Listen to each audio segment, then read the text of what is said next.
Welcome to the deep dive. Today, we're jumping into something really core to sounding natural in English idioms. Mhm. You know, those quirky phrases where the words don't quite match the meaning. Exactly. They're like a kind of secret code, aren't they? Yeah, and getting them is key to really, truly understanding what people mean. Right. So we'll dig into why they matter so much and look at this idea of a simple morning habit to learn them. Get those moments happening more often. Absolutely. And think of them as, well, cultural shortcuts almost.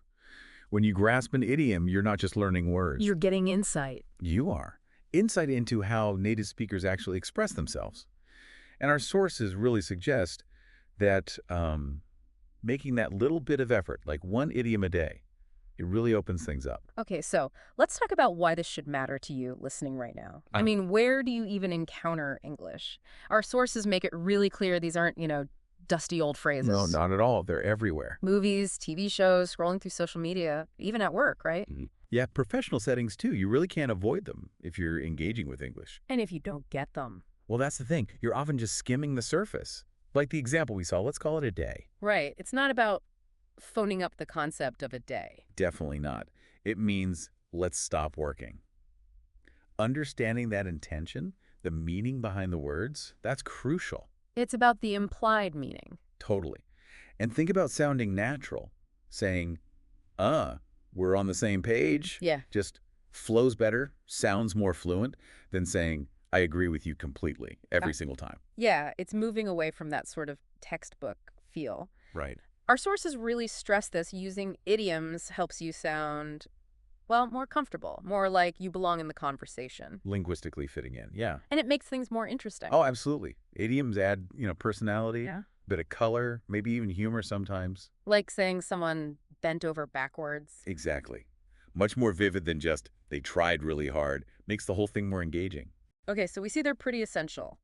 But learning them, it can feel a bit overwhelming, right? Like this huge sea of strange phrases. It can seem that way.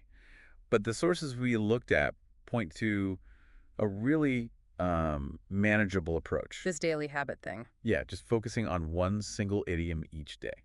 And it's about routine, isn't it? Not cramming. Precisely. The idea is to weave it into something you already do in the morning, like maybe while you have your coffee or brush your teeth. Just a few minutes. Yeah, a dedicated slot, but very short. Makes it much less daunting. So what's the actual process? Let's say you hear one, maybe even one we use here. Okay, first step, our sources suggest, say it out loud.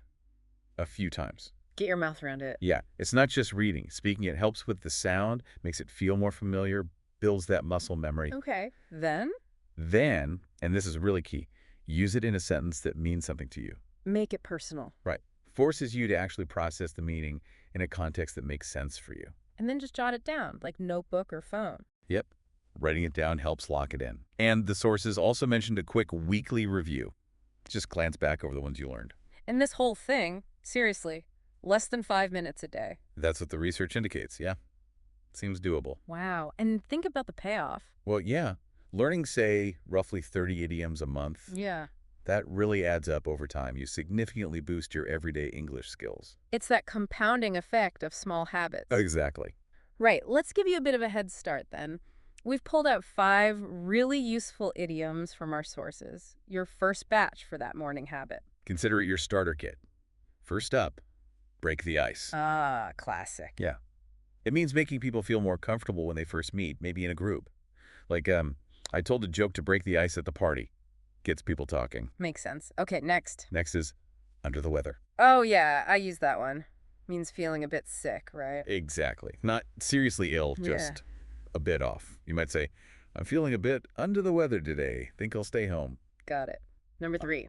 Hit the nail on the head. Meaning, you said something perfectly right. Precisely. Like you understood or described something exactly.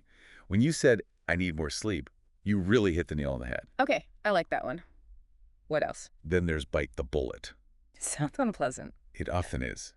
It means facing something difficult or unpleasant that you just have to do. You do it with courage or maybe just resignation. Like going to the dentist. Perfect example. I hate going to the dentist, but I just had to bite the bullet. Okay, one more for the starter pack. Last one. Spill the beans. Revealing a secret. Yep. letting out information that was supposed to be kept quiet.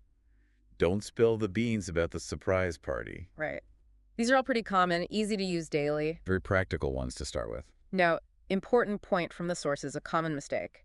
Trying to translate idioms literally from your own language. Oh, definitely. Big pitfall. Because the literal words almost never mean the same thing, do they? Rarely, if ever. Idioms are so tied to the culture of the language. Word for word just leads to, well, nonsense usually. Confusion, yeah. You need the figurative meaning, the cultural context. Absolutely critical. And another thing mentioned was mixing idioms up. Yes, that can happen, especially when you're learning lots. Easy to get them jumbled. So the advice is, Learn them one by one. Really focus on this idiom, this meaning, this context. Practice it correctly. and if you're unsure, Ask. Don't be afraid to ask native speakers, am I using this right?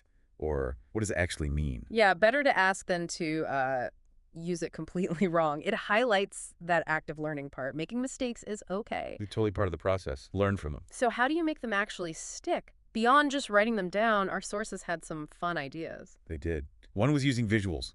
Create a really strong mental image. Like for Break the Ice, picture someone literally smashing ice. Yeah.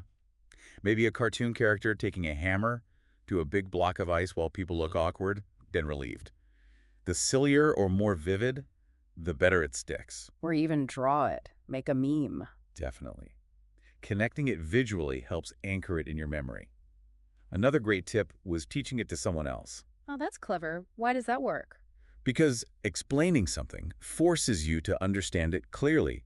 The meaning, how to use it. It solidifies it for yourself. I like that. What about just noticing them more? Yes.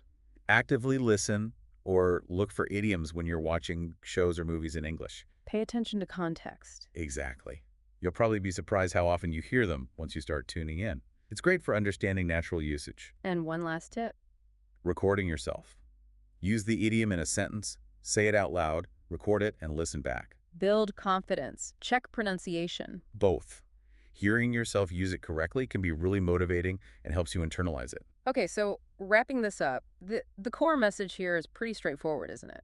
Yeah, improving your English, sounding more natural, it doesn't have to be this huge, daunting task. It can be about this small, consistent habit. 5 minutes, one idiom every morning. And that little daily investment really pays off in how well you understand and communicate. Think of it like seasoning for your English. That's a great way to put it. Idioms add flavor, make conversations richer, more relatable, more enjoyable. Right. They connect you more to the language and the people using it. Definitely. So maybe it's something for you to think about as you start this journey. What's an English idiom you've come across that you find really interesting? Or maybe one that still confuses you? Yeah, it's always fascinating which ones stick out to people. Mull that over as you maybe start your own morning idiom habit. Mm-hmm.